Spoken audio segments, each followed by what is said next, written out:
Servus und Habideri, hier ist der beste bayerische Filmpodcast der Welt mit dem Kani. Servus. Mit dem Corby.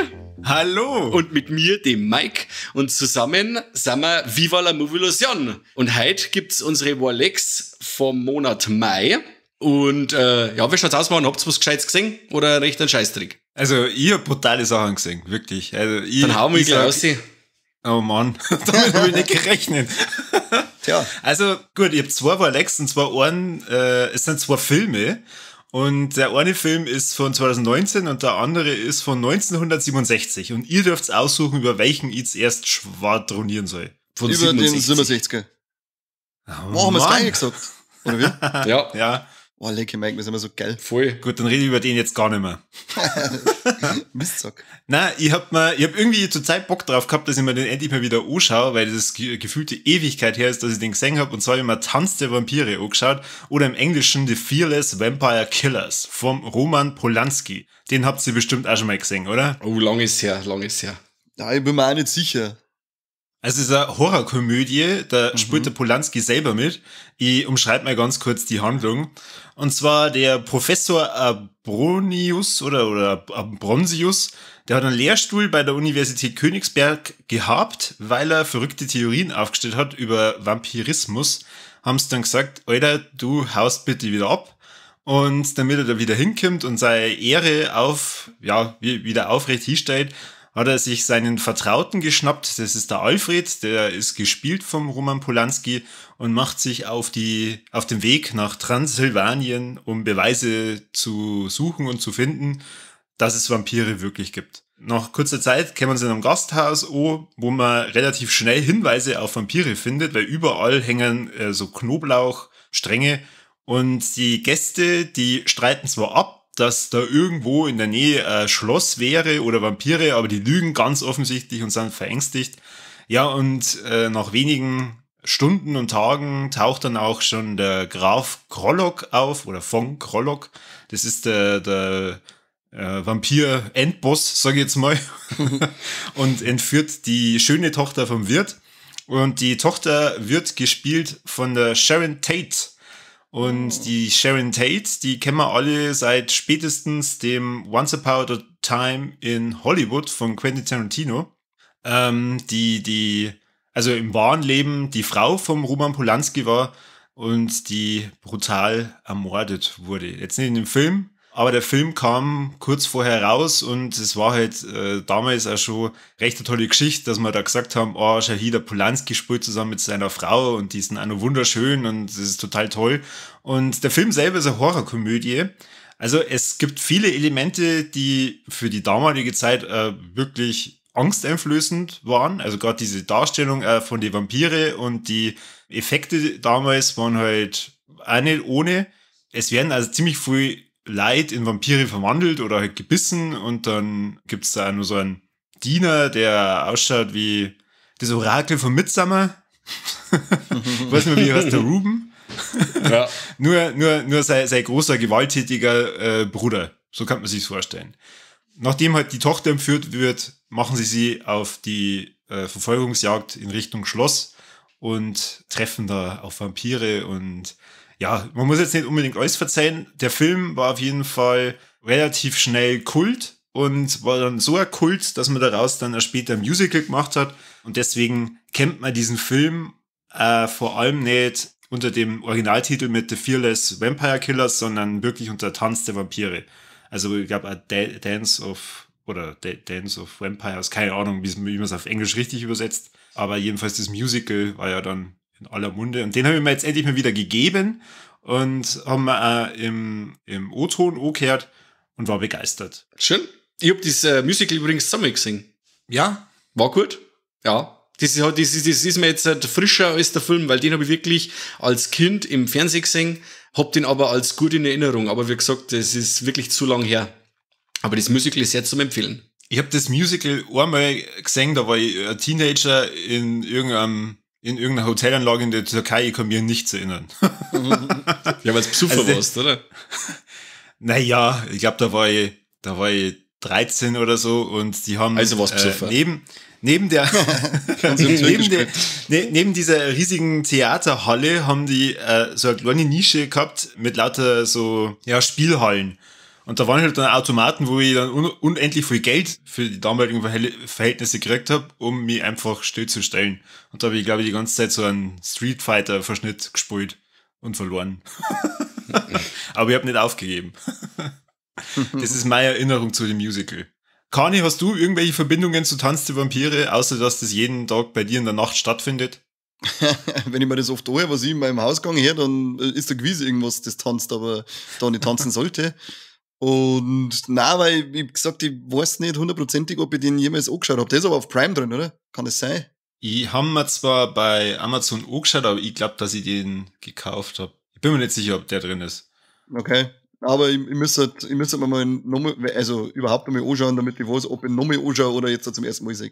Tatsächlich ein Auslöser war, dass ich mir Nosferatu angeschaut habe, mit dem Klaus Kinski. Ursprünglich hätte ich den als Wardeck genommen, allerdings habe ich mir dann gedacht, naja, vielleicht kann ich euch irgendwann mal überreden, dass wir tatsächlich über so alte Filme einmal reden. Ja, vor allem uns musst du da überreden, dass wir über alte Filme reden. Dann hätte ich aber dann echt mal überreden, dass wir uns den alten anschauen, also den Stummfilm. Der ist Weltklasse, das wollte ich mir jetzt gerade sagen, dass da sogar wirklich dieser alte Nosferatu von wann? 1920 umeinander, oder? Ja, ich weiß jetzt nicht 100%. Dass der unglaublich gut ist. Ja, aber bei dem Werner Herzog-Film muss man auch sagen, da gibt's Szenen, da denke ich mal, ein heiliger Schauspieler, der das nie im Leben machen. Allein diese ganzen Szenen mit den vielen Ratten und alles, wo das eine Mädel dann da durch die Scheune oder was das immer ist, durchläuft und echt überall sind Ratten und die klettern über sie drüber und alles. Wah! Du hast anscheinend noch nie das Dschungelcamp gesehen. Da sind ja auch ab und zu Schauspieler. Die macht gerade Anführungszeichen. Ich rede von richtigen Schauspielern, okay? Also Nosferatu, eine Symphonie des Grauens. Ich habe gerade gespickt, 1922, was gut kann ich. Ja, Falle, ich bin immer gut. Frag die Alte.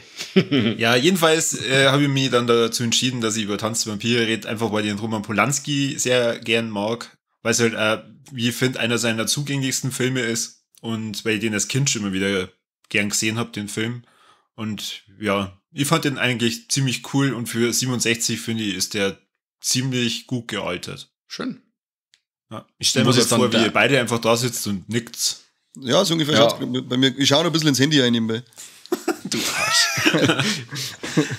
Ja, und mein zweiter Film, jetzt wird's gleich bestimmt so ein Geräusch machen wie oh oder Und zwar, ich hab mir der goldene Handschuh angeschaut. Yay. Oh. Okay, doch zwei andere Geräusche. Von, wie heißt der, Fatih Akin? Manchmal. Und basiert auf dem Roman von Heinz Strunk, was wiederum auf dem wahren Leben oder aus Auszügen von Fritz Honka, einem Hamburger Serienmörder, basiert. Ich habe mir den Film angeschaut und habe mir dann gedacht, oh leck, das muss ich jetzt erst verarbeiten. Also was ich da gesehen habe. Dann habe ich mich schlecht gefühlt, weil ich diese Schlagermucke hören wollte. Also gerade am Anfang, wo er so sein erstes Opfer zersägt, da kommt doch dann sein Lieblingslied. Das ist das, es geht eine Träne auf Reisen. Super geil. Ja, und ich hab mir dann das okay, da habe ich gedacht, oh Gott, bin ich jetzt selber so krank oder was passiert? Und dann habe ich mich ein bisschen damit beschäftigt, habe mir dann das Buch als Hörbuch reingezogen. War dann begeistert, vor allem weil es der Heinz Strunk, den man vom Studio Braun kennt, auch selber vorliest. Und das Buch gibt halt einem da auch nochmal ganz andere Facetten auf den Charakter. Und dann habe ich mir den Film tatsächlich nur ein zweites Mal angeschaut, weil ich halt dann mit dem Hintergrundwissen von dem Buch mich auf ganz andere Sachen konzentrieren konnte. Und ich muss echt sagen, ich finde den Film echt geil.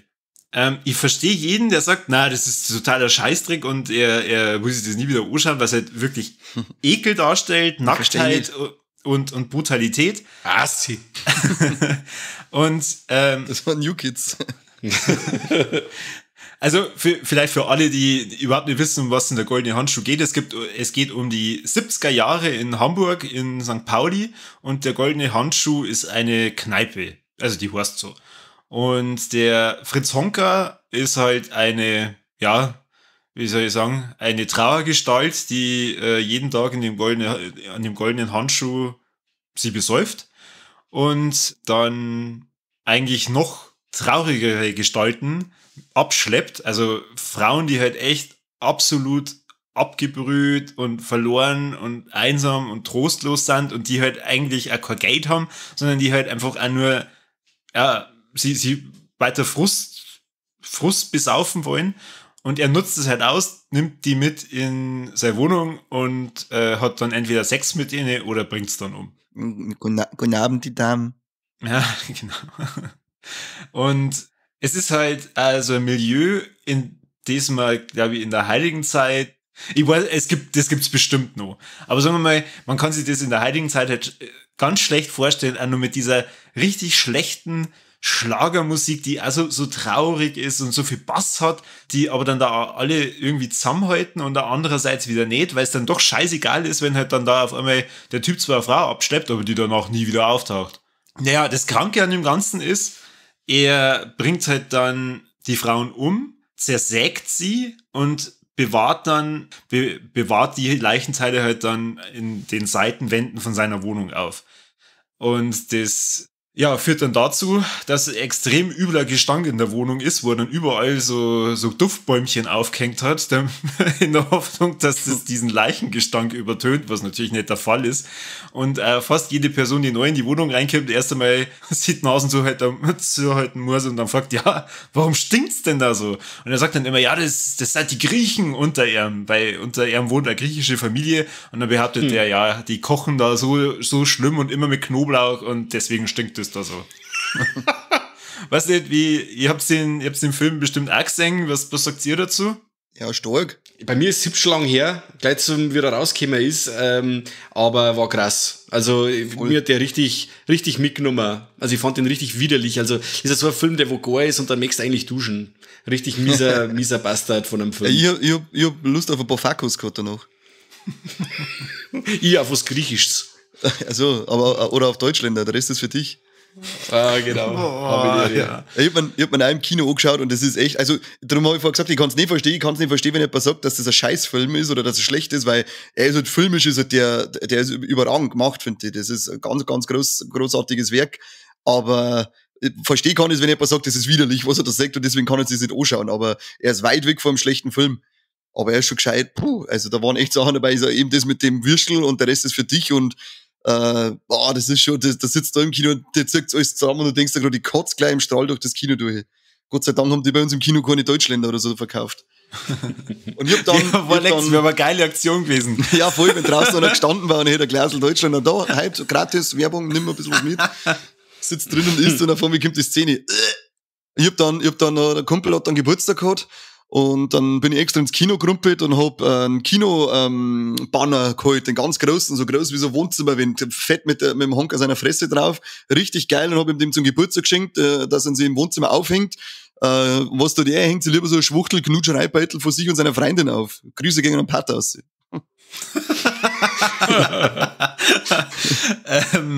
Ja, wo du jetzt gerade von seiner Fresse redst, also der Schauspieler, der den Fritz Honka verkörpert hat, das ist der Jonas Dassler, der war zu dem Zeitpunkt, wo er den verkörpert hat, 22 bzw. 23 Jahre alt. Der spielt den grandios gut. Also das ist der Wahnsinn, wenn man sich Fotos von dem Schauspieler anschaut und dann die Fotos, wie er als Fritz Honka da auftritt. Das ist voll krass. Brutal. Das ist eigentlich ein ganz Wahnsinn. Gut aussehender junger Mann. No homo, sagt man, oder? Und dann darf man das halt nur sagen? Ich glaube schon, oder? Weil ich darf mich doch, also ich bin halt, weißt schon, ich bin halt keiner. Und deswegen sage ich es halt. Aber ich hab nichts dagegen. Aber ich finde ihn hübsch. Von mir aus darf es sowieso alles sein. Aber ich möchte auch nicht, dass es dann heißt, ich bin nur einer, gerade weil ich sage, dass er hübsch ist. Du darfst das. Jetzt hör mal auf. Ja, ich darf ihn auf alle Fälle, da einmal. Ja. Also ich sage mir mit so 5, 6 Fanta Korn, wenn er sich her sitzt zu mir und sagt, guten Abend, die Damen, dann darf ich sagen, ja, guten Abend, der Herr, mach mal. Aber das ist echt, die Maske ist brutal, wie sie den zusammengerichtet haben. Da schaust du und denkst, das geht doch gar nicht, dass der das ist, das ist unglaublich. Und nicht nur von ihm, sondern auch von die Frauen, die dann die Opferrollen haben. Also da gibt's ja eine, da gibt's dann Nahaufnahme von ihrem Gesicht, wie sie halt da gerade nur so guckt, und ich denke mir dann, Wahnsinn! Also absolut krass, wie die das verkörpert mit dem, ich bin absolut am Boden und ich schaue mir jetzt gerade diesen Vollidioten an und werde überhaupt nicht aus dem schlau und bin aber trotzdem froh, dass ich gerade einfach in der Wohnung bin und saufen kann. Und eine Bleibe habe, ja. Ist das die haben dann in die Eier gehauen oder so? War da nicht einmal was? Nein, wo der im Schlafzimmer liegt und sie geht um und gibt ihm einfach einen in die Eier und geht wieder irgendwie so geil? Nein, das ist nämlich ich weiß leider nicht, wie die Schauspielerin heißt, aber die kennt man aus Stromberg, das ist die Erika spielt, ja. Ich glaube, ich weiß. Ja. Aber Namen habe ich jetzt auch keinen im Kopf, weil ich kenne keine Deutschen. Und auch da, also Wahnsinn, schauspielerisch, dir kommt es so vor, als dass du ein Theaterstück anschauen. Also so ist es mir vorgekommen, weil ja so viele lange Szenen dabei sind. Und dann auch mit dem Vergleich, wie die Wohnung von Fritz Honka da nachgebaut haben in dem Studio, boah, leck. Krass. Richtig gut. Also mit dem Hintergrund auch noch vom Roman, das sage ich jetzt nur kurz und dann bin ich still. Wen das interessiert und wer sich vielleicht denkt, ja, mir hat der Film aber nicht gefallen, weil ich nicht kapiere, woher sein Frauenhass kommt. Der Roman erklärt es ziemlich gut mit Hintergrundgeschichten zu seiner Kindheit. Und also wen das interessiert, ich empfehle auf jeden Fall diesen Roman, weil dann macht der Film noch viel mehr, ja, es klingt blöd, aber macht er nur mehr Spaß im Sinne von, du kannst dir wirklich jetzt da reinversetzen und dir einfach nur denken, Alter, was ist das für ein Typ? Krass. Dir das Spaß macht, weil du der kranke Sau bist. Weil ich kranke Sau bin, weil ich höre mir jetzt gleich wieder, es geht eine Träne auf Reisen an. Genau, also uns jetzt auf stumm geschalten und dann im Hintergrund Deutschländer gegessen und eine Träne auf Reisen, okay. Ja, genau, richtig. Okay. Einen goldenen Handschuh ausschalten und einen Serbien-Movie einschalten. Genau. Das waren jetzt deine 2 Rolex, oder wie? Ja. Weil dann darf ich jetzt einfach schnell übernehmen, weil das gerade gut passen darf. Das passt nämlich zu einem von meinen Rolex. Und zwar, ihr wisst ja, dass ich eigentlich keine Podcasts nicht anhöre und Podcasts voll hasse. Das ist immer ganz lustig. Aber ich habe jetzt endlich mal einen Podcast gefunden, den ich mir echt gerne anhöre. Und das ist der Mordlust-Podcast. Kennst du den? Nein. Es sind 2 Damen, die Paulina und die Laura, und die erzählen in jeder Folge über deutsche Mordfälle. Erzählen ein bisschen Hintergründe, wie es passiert ist, und die machen das auf eine Art und Weise, dass du wirklich da sitzt teilweise und bist voll gerührt, wie die das erzählen, und dann voll geschockt. Die haben da unglaublich tolle Erzählweise, ganz angenehme Stimmen, bringen auch ein bisschen so den schwarzen Humor schön mit rein, den manche von uns auch gern mengen. Und die haben eben auch eine Folge über einen Fritz Honka gemacht gehabt, weil die halt natürlich auch so bekannte deutsche Serienkiller besprechen.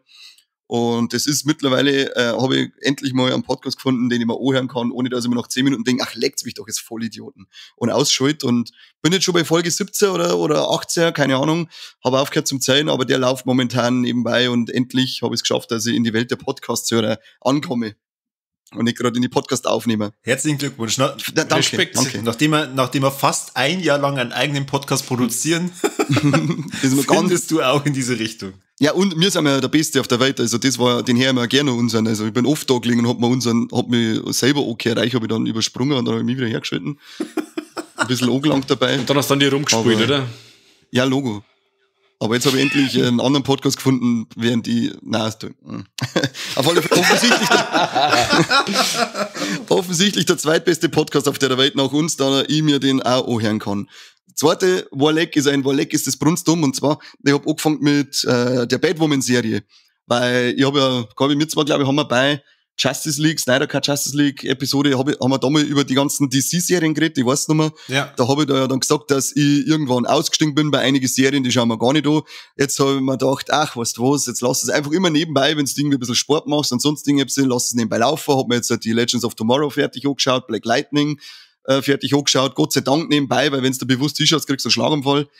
Und zum Einschlafen schaue ich mir jetzt immer Batwoman an, das überraschenderweise, jetzt bin ich bei der Hälfte, überraschenderweise gar nicht so schlecht ist. Es ist, hat so einen Unterhaltungswert, ist zwar nicht besonders gut, aber es läuft schön nebenbei hier und ich krieg keinen Schlagerl. Aber dann kommt Folge 7. Staffel 1, Folge 7. Da kommt irgend so komische Henkersepp daher, der mit dem Hacket Leid umbringt. Und ich hab die dümmste Todesszene, die ich jemals in einem Film gesehen hab, oder in einer Serie gesehen hab, das nicht gerade irgendwie ein Scary Movie ist oder sonst irgendwas Slapstick-artiges. Rumpelt einer ist ein Parkplatz, müsst ihr euch vorstellen, gell, riesiger Parkplatz.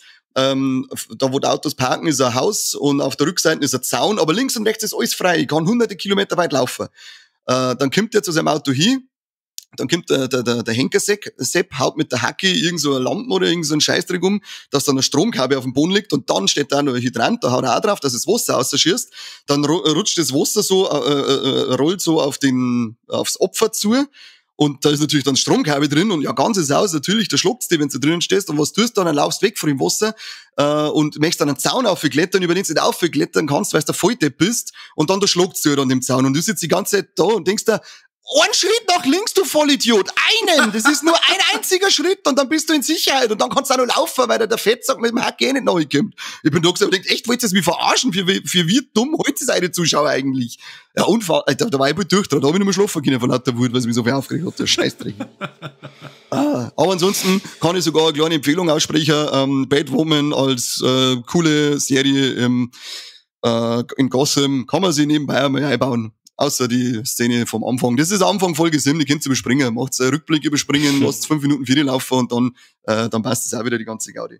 Und was noch geil ist, man denkt, wow, leck, endlich, ich bin geimpft.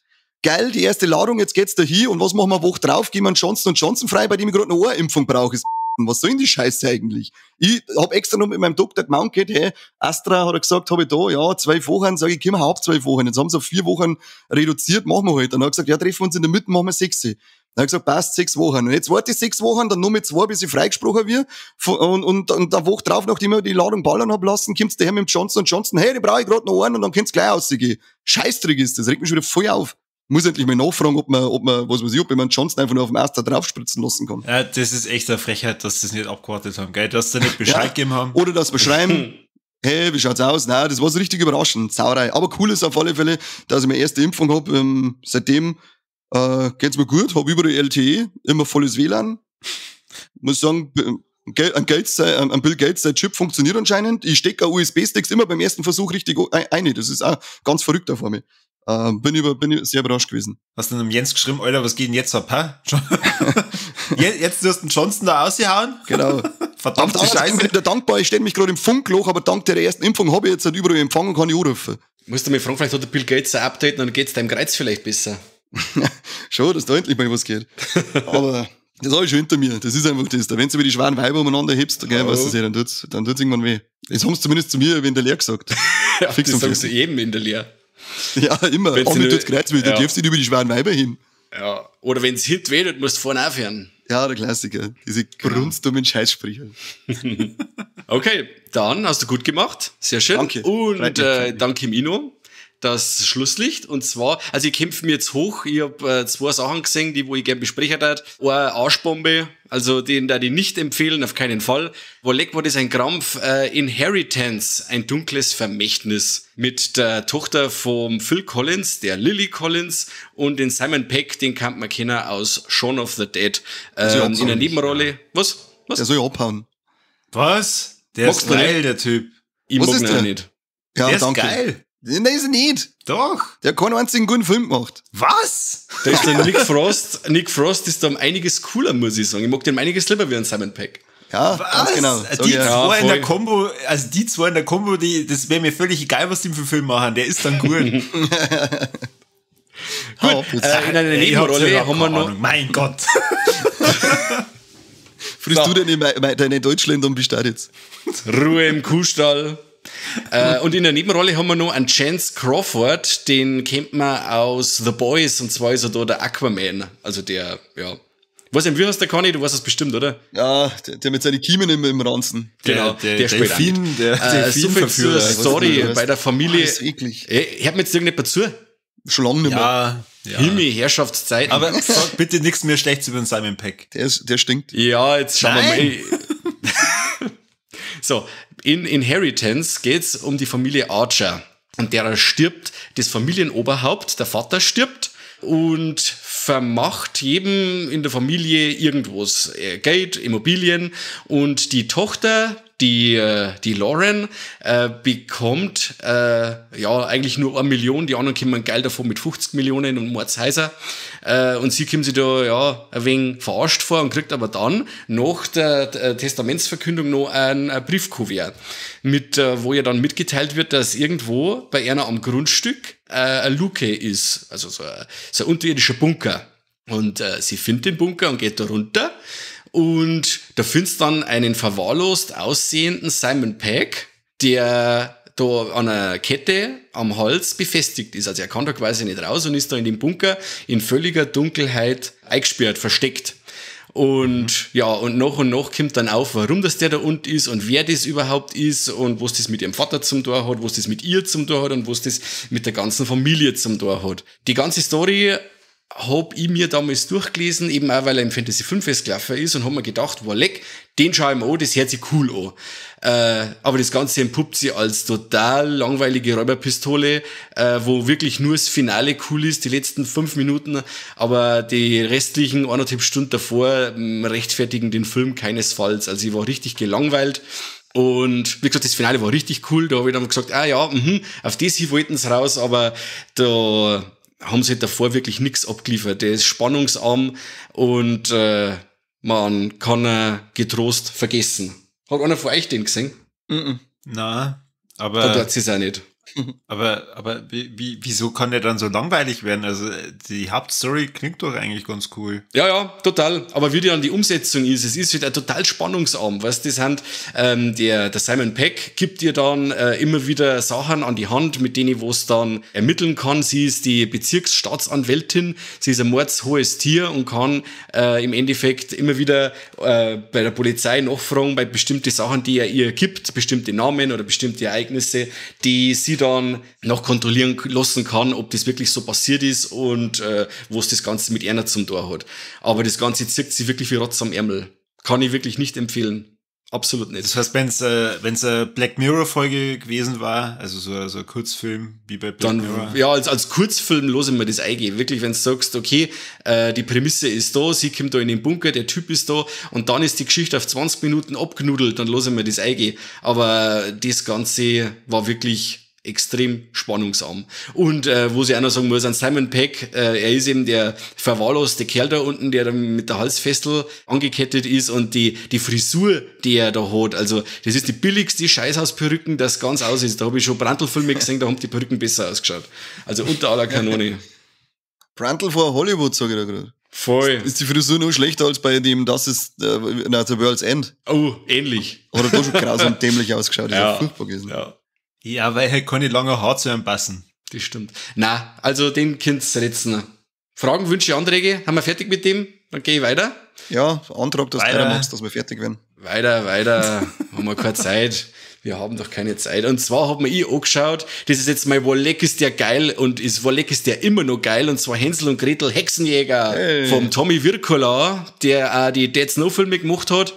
Und mit Gemma Arterton und Jeremy Renner als Hänsel und Gretel. Ja, das Teil ist einfach Wahnsinn. Von 2013 ist der ganze Spaß. Und zeigt im Endeffekt, was mit Hänsel und Gretel passiert ist, nachdem die Hexe in der Originalgeschichte von den Gebrüder Grimm im Ofen verbrutzelt haben. Und sie wären im Endeffekt, zwar, wie es der Titel im Film schon sagt, zwei Hexenjäger mit ganz coole, steampunkige Waffen, was dabei haben, und machen den ganzen Hexen hübsch blutig und gar aus. Das Ganze ist trotz einer Freigabe ab 16, also immer noch ziemlich hart. Also ich hab, die Extended-Version ist wirklich stark, was an Gewalt geboten ist. Also ist stark. Die Chemie auch zwischen Hänsel und Gretel mit Gemma Arterton und Jeremy Renner ist Weltklasse, und auch der Gag, dass der Hänsel Zucker hat, weil er bei der Hexe so viel Süßigkeiten fressen hat müssen,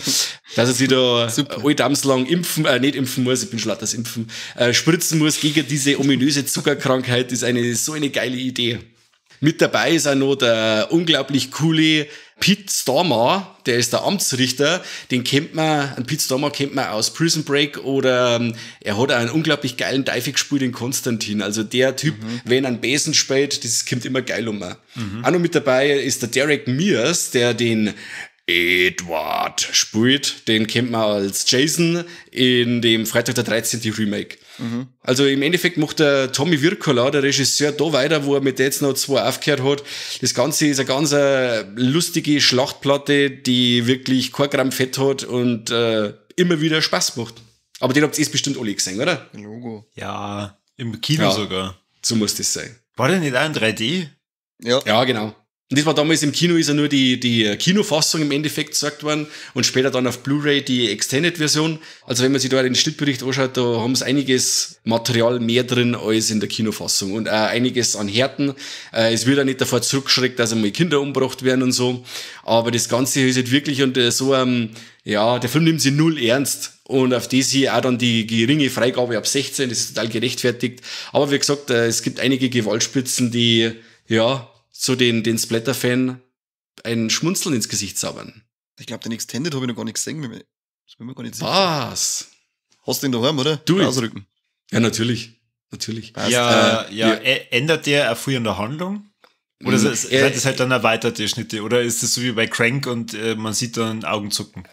Nein, es ist auch ein paar Sachen dabei, die wo ein paar Sachen besser erklären, so warum das dann die Hexen fliehen können und so Geschichten. Das ist quasi in der Kinofassung nicht dabei gewesen. Und da siehst du halt dann, dass ein Kind umbringen müssen und kochen das. Und das, wenn sie dann fressen, die Sud, was da rauskommt, dann können sie quasi fliehen. Und so Geschichten. Und so ist in der Kinofassung quasi nie dabei gewesen. Oder so eine Kleinigkeit, sage ich jetzt. Ja, cool. Das fällt mir jetzt gerade ein, als Vergleich zur Extended-Version. Nein, ich muss sagen, jetzt nachdem du das verzeiht hast, hätte ich sogar wieder Bock, dass ich mal den anschaue. Weil ich hab den damals im Kino, glaube ich, schon als gut empfunden, aber hab mir dann gedacht, ja, okay, aber wahrscheinlich jetzt holen da den man nicht. Was? Was ist mit dir? Du hast ihn doch selber nicht keine. Ja, aber ich möchte noch, ich bin vergiss. Und man muss auch dazu sagen, dass das wirklich einer noch von den letzten Filmen ist, wo die Famke Janssen noch wirklich gut ausschaut, weil die hat sich ja mittlerweile mit Botox so umgekriegt, dass die keine Emotionen mehr rausbringt. Auch als Muriel macht sie eine richtig geile Figur. Das ist ja traurig. Und warum? Warum hat die das gemacht? Hast du das gefragt? Hab ich nicht. Die wohnt auch nicht bei mir im Ort. Deswegen. Bei dir wohnt keiner im Ort, weil du nämlich in keinem Ort wohnst. Du wohnst am Feld. Ich wohne im Last House on the Left, ja. Ja, aber auch nur mit 2 Straßen weiter. Ja, genau. So weit vorne nicht einmal die Typen von Last House on the Left wollen nicht mehr so weit hinten fahren. Das stimmt. Ich wohne eigentlich da, wo Hänsel und Gretel da die Hexen hausen. Da bin Ja, ich. genau. Gerade bist du ja so auch der Hänsel, so richtig vorgefahren. Ja, Hänschen klein. Ja, Genau. Sag mir deine Wurstfinger. Ganz schön lang. Ja, alles klar. Dann hätten wir's. Merci, dass ihr euch Zeit genommen habt. Haben wir sehr mal, Dass ihr mir verzeiht habt, was so alles cool und schlecht ist. Und euch da draußen, der merci fürs dabei sein. Dass ihr euch das angehört habt, was wir verzapft haben. Und der Kani und der Corby dürfen jetzt noch schnell verzeihen, was es zum Tor habt da draußen. Ja, schaut euch auf jeden Fall nur der goldene Handschuh an, solange es nur auf Netflix ist. Weil den sollte man gesehen haben. Schon, und wenn es auf dem Weg zum Impfen seid, dann sagt zum Doktor, soll ich mit der Spritzen bitte ein VLM in den Arm reinstechen, damit unser Viva la Movilusion überall rumdruckt. Oh, stark. Und abgesehen davon, lasst euch impfen, Kruzifix, ich möchte das live wieder außer dürfen, mal geführt. Ja, endlich machen ja Kinos bald wieder auf. Ja, aber wenn ich dann den ganzen Film mit der FFP2-Masken drin sitzen muss und nicht einmal zum Nachos fressen runterziehen darf, dann muss ich leider einen riesen Haufen auf den Stuhl sitzen. Was tue ich dann mit den Nachos? Soll ich mir am Kopf aufsitzen, oder was? Ich weiß nicht, da ist anscheinend ein Verzehrverbot. Ich habe letztes Mal irgendwas gelesen, ich weiß nicht, ob es Cineplex Passau war. Da hat es aber geheißen, sie planen jetzt erstmal bis zum 1.7., weil wenn's, oder ab 1.7., weil wenn sie jetzt schon aufmachen daten, dann hast du eben auch während der Vorstellung die Maskenpflicht und hast halt dann praktisch ein Verzehrverbot während dem Film. Du darfst da anscheinend daran gar nicht. Und darum hat es geheißen, machen sie erst später auf, weil es da nicht rentiert, wenn ich gerade ein Drittel Leute reinbringe und darf nichts zum Essen und nichts zum Trinken kann ich nicht verkaufen, weil es keiner da darf. Die ersten, die jetzt halt aufmachen, das ist halt noch kein tolles Kinoerlebnis. Also ich muss sagen, wenn jetzt wirklich Conjuring 3 laufen da und so, dann bin ich da auch mit der Maske drin. Ganz einfach. Ja, für das mit Tüten Popcorn halt davor schnell. Vorher über die Stunde früher, ist mir auch wurscht. Ey, ich brauche im Kino gar nichts zum Fressen. Friss halt einmal nichts im Kino, Kruzifix. Das war das erste Mal, dass du nichts frisst. Ja, nie. Die ganze Zeit schmatzt mir ins Ohr. No. Conny, magst du auch ein paar? Ich darf da nie was anbieten, wenn ich was hätte. Ja, das stimmt auch wieder. Jetzt bin ich aufgegeben, dass ich gelungen Sagt man schon, dass es gelungen ist. Ja. Aber ab 1.7. habe ich jetzt auch gelesen, von unserem Lieblingskino, Blattling. Yeah. Die machen auf, Cineplex in Passau macht auf. wie es Deckendorf, Straubing und so weiter ausschaut, weiß ich jetzt gar nicht. Cineplex Vilsbiburg kann da, glaube ich, dann auch mitziehen, wenn die Zahlen passen. Also ich hoffe, dass die alle dann so am 1.7. rum aufmachen und das halt mit einer sinnvollen Regelung, weil ich glaube, sogar Cineplex Passau hat auch eingeschrieben, sie haben ja, mittlerweile ist ja das auch belegt und dass, wenn du da drinnen sitzt und dein Krautschel nach vorn riechst und deine Popcorn einschaufst und eben die Abstände gehalten werden, dass du halt ein sehr geringes Risiko an Infektionen da drinnen hast. Aber wissen wir ja mittlerweile, nach 1,5 Jahren Pandemie, wissen wir ja, dass wissenschaftliche Fakten nicht in allen Bereichen anerkannt werden, wenn es um die Pandemiebekämpfung geht. Das schließt voll auch mit ein, dass du deine Nasen nicht wieder an die ganzen Sitze reibst, gell? Das tue ich aber prinzipiell. Nein, das darfst du oder nicht. Weil so markiere ich meine Sitze, dass ich weiß, wo ein guter Platz ist. Aber wenn ich irgendwann sage, das ist der perfekte Platz, rotze ich einmal vorne an Rückenlehne ohne. Und genau, und dann sitzt du hier und hast wieder keine falsche Reihe. Ja, genau, dann sage ich, warte mal, wo unsere Spur ist. Ah, da hinten sind wir gesessen, da ist gut, da gehen wir hin. Und die Leute, die jetzt zu ihm vom Blattlinger Kino sagen, du bist das der Wohl, weil du Sitz hier rotzt. Und nächstes Mal, wenn du ins Kino gehst, hauen sie den Sacki. Fertig. Ja, Mann, hört's auf. Jetzt, bevor wir in den Krampf reinkommen, Servus und Habitäre, macht's es gut, bis zum nächsten Mal bei Viva la Movilusion, der beste bayerische Filmpodcast der Welt. Servus. Servus. Tschüss.